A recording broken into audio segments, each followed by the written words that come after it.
Item number SCP-2650. Object Class Euclid. Special Containment Procedures. SCP-2650-1 instances are contained in individual Class II humanoid containment cells in Site-42. Each cell is furnished with a standard child-sized bed and a wall-mounted television that plays only recorded broadcasts approved for pre-adolescents. Each instance has a physical deterrence device around its neck, which is to be activated remotely by monitoring guards should it become unruly. SCP-2650-A and -B are currently contained by themselves in an isolation containment cell in Site-42. One security camera is to observe SCP-2650-A and -B at all times.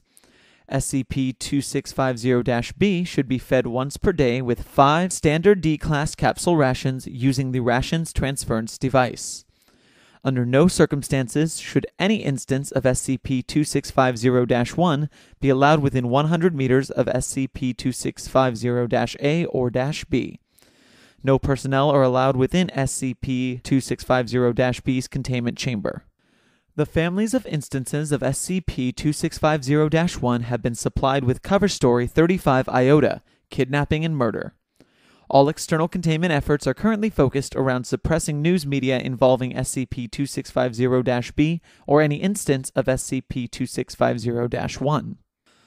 Description: SCP-2650-A is a ventriloquist dummy of unknown brand and make with a tan-colored face, blue eyes, and red markings on its cheeks.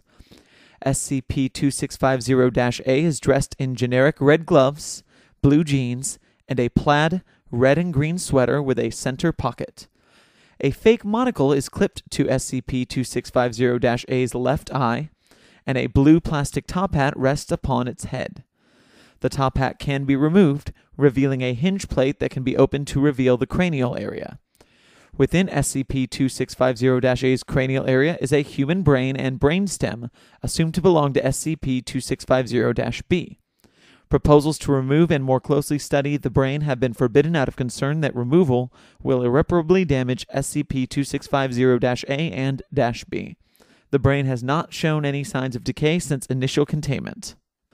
SCP-2650-B is the body of former ventriloquist and magician. SCP-2650-B is biologically normal, but has a wooden sphere, approximately 25 centimeters in diameter, within its skull in place of a brain.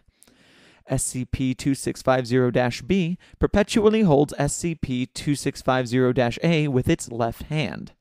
Despite lacking a brain and brainstem, all life functions of SCP-2650-B proceed normally, and it is able to speak, breathe, eat, and move.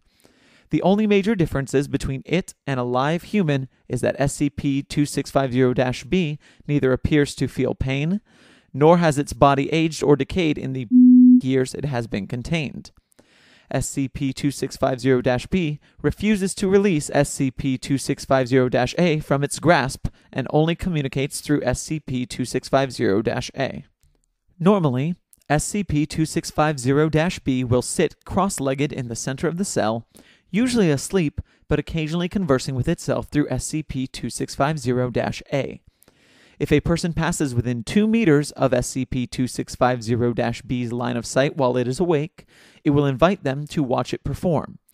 During a performance, SCP-2650-B will engage in discussion with SCP-2650-A. The performance utilizes crude humor, magic tricks, and other acts geared toward pre-adolescence, although it focuses on more adult themes such as coping with mental illness, abusive relationships, or drug abuse with the occasional adult joke. Following a performance, if there are pre-adolescents in the audience, SCP-2650-B will ask one at random if they would like to learn ventriloquism. If it receives a positive answer, SCP-2650-B will escort the child to a secluded area. If followed by an adult, SCP-2650-B will simply produce a non-anomalous ventriloquist dummy from its pocket, give the child a short lesson on ventriloquism, then let the child leave with the ventriloquist dummy. If alone, SCP-2650-B will convert the child into an instance of SCP-2650-1. The mechanism of conversion is unknown. Instances of SCP-2650-1 are various pre-adolescent children between the ages of 5 and 9 with their own instances of SCP-2650-A. They share the same neurological abnormality as SCP-2650-B, but their behavior is markedly different. Instances of SCP-2650-1 initially show no difference in their normal behavior, except for occasionally practicing ventriloquism. As time goes by, instances of SCP-2650-1 will communicate more frequently through their dummies. Eventually, they will cease to speak by themselves, only speaking through the dummies. This is the only behavioral change made by instances of SCP-2650-1, who will otherwise act like non-anomalous pre-adolescents. Addendum: Incident 2650-1. Prior to Incident 2650-1, all instances of SCP-2650-1 were unruly, frequently attempting to damage furnishings within their cells, making loud requests for their immediate family, and necessitating the implementation of deterrence protocols. On blank blank blank, security footage showed SCP-2650-B standing up and looking at the security camera.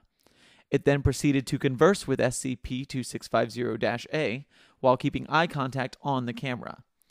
During the conversation, all instances of SCP-2650-1 immediately ceased other activities to sit on their beds and stare at the security camera in their cells. Audio log: SCP-2650-B. Gee, I'm so bored here.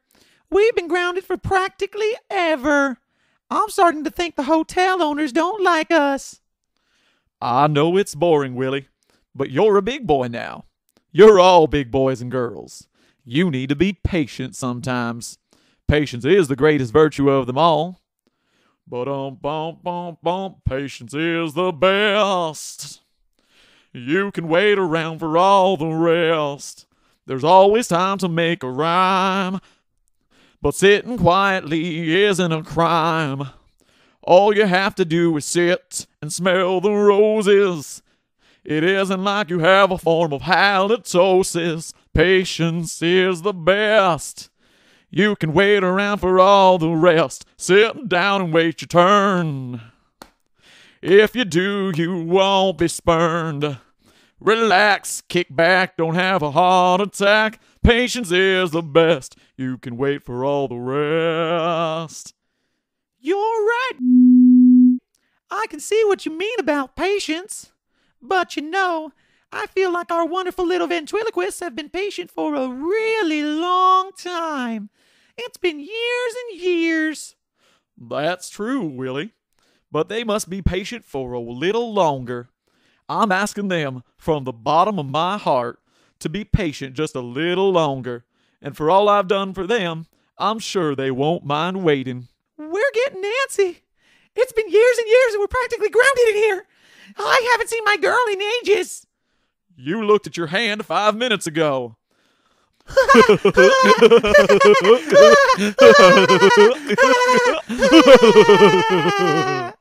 But I'm serious. Please, everyone, listen to me. You know I love you. I certainly love you more than your parents. You know what would have happened if I hadn't rescued you all? They would have taken away your best friends. Zara, Peppy, Abby, Jerome, Walt, Kenzie, all of them. Your parents would have gotten rid of them. And then they would have gotten rid of you. What? Why would our families ever do that? Because they think your friendship is weird or strange. And if there's one thing parents love above all else, it's normal. If there's anything they see that isn't normal, they get rid of it. You see? We have to stay here for now, while I find us a new place to live. Because if we go back, they'll separate us. And I love you too much to let them do that. And I know you love your friends too much to let them do that. If they're too silly to recognize our friendship, then I'm certainly never going back. If my parents can't understand that you're my best friend, then phooey to them. I'll stay here as long as I have to, because you're my friend. And if you don't have your friends, then what do you have? Nothing, Willie. You have nothing. So please be patient, my little ventriloquists. I promise you that we will find a place where good little boys, good little girls, and their good little friends can live without anybody trying to take them away. And that is a pinky promise. Pinky promise? Pinky promise. Since Incident 2650-1, all instances of SCP-2650-1 have been noticeably more subdued, and deterrence device activation rates have been reduced by 65%.